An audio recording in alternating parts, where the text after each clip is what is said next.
It's an ML Sports Take brought to you by CH Insurance, Burn Dairy, and our great friends at Barks and Rec Doggy Daycare. Bring your pup today for a day of play, Route 11 in Cicero, if you're in and around Central New York. So, Major League Baseball removed Pete Rose and 16 other deceased individuals from the permanently ineligible list on Tuesday. Shoeless Joe Jackson included in that, Pete Rose, a bunch of, obviously, the Black Sox guys. And this really bothers me for two reasons. Number one, I called this years ago, by the way. Number one, Pete Rose died, and now you're going to make him eligible basically for the Hall of Fame, right? Now, this doesn't put him right into the Hall of Fame. He's up for consideration. It'll have to go through the vote. It's not going to be the normal voting process. It's going to have to be the other committees.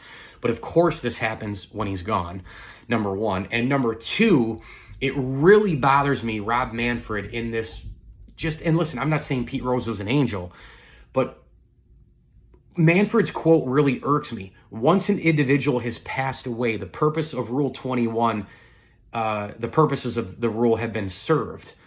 A person no longer with us cannot represent a threat to the integrity of the game. It's almost like, oh yeah, you're not here, so you can't screw us now. So yeah, you're gone. We're just going to do what we want. I don't know, kind of maybe a different way to say that, number one. And number two, how about this? Pete Rose had not been a manager or a player for decades. So how was he going to hurt the game as a former manager and a player? Is he going to bet on the game as a former player and former manager, like he bet on the game when he was a manager? Is that going to hurt the game while he was alive, going to Cooperstown, signing autographs, making money, or in Vegas? Like, is that hurting the game? Like, how was Pete Rose hurting the game decades after he was a player and a manager? The worst thing he was going to do was bet on the game, which, hello, everybody else is doing. And wait for it, you have in-bed deals with DraftKings and with all these other sports betting platforms, but you're going to make a comment like that, well, he's no longer around, so he can't hurt the game. I'm sorry, did Pete Rose hurt the game 3 to 5 years ago? Did he hurt the game when he went on interviews with me in Albany and Syracuse multiple times? Did he hurt the game by giving kids free autographs, which I witnessed in person in Cooperstown? Did he hurt the game by spending time with people on the streets of Main Street and other places around the country? Did he hurt the game by going on shows and talking as well as he could about it and being one of the great ambassadors of the game? Just because he did what he did and he made some mistakes, and yeah, he probably shouldn't have written the book Prison, Without Bars, and shouldn't have done a lot of things that he did, and all he had to do was say probably he was sorry, and he would have been reinstated, and voila, he would have been in the Hall of Fame. Again, I'm not saying Rose was an angel here, but come on, man. I mean, you're going to do this after he passes, and then Manfred's going to come out with that pompous statement?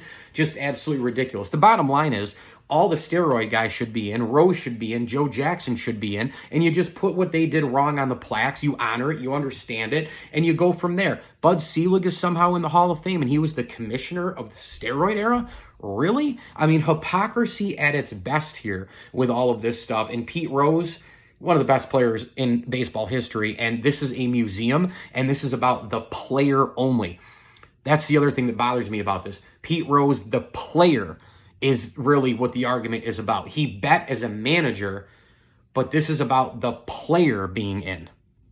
So from the beginning of this until the end of this, and then until now, is absolutely absurd. The last thing that I will say is, according to Jane Forbes Clark, who is the Hall of Fame chairman of the board, she said that the Historical Overview Committee will develop the ballot of 8 names for the Classic Baseball Era Committee, which evaluates candidates who made their greatest impact on the game prior to 1980, to vote on when it meets next in December of 2027.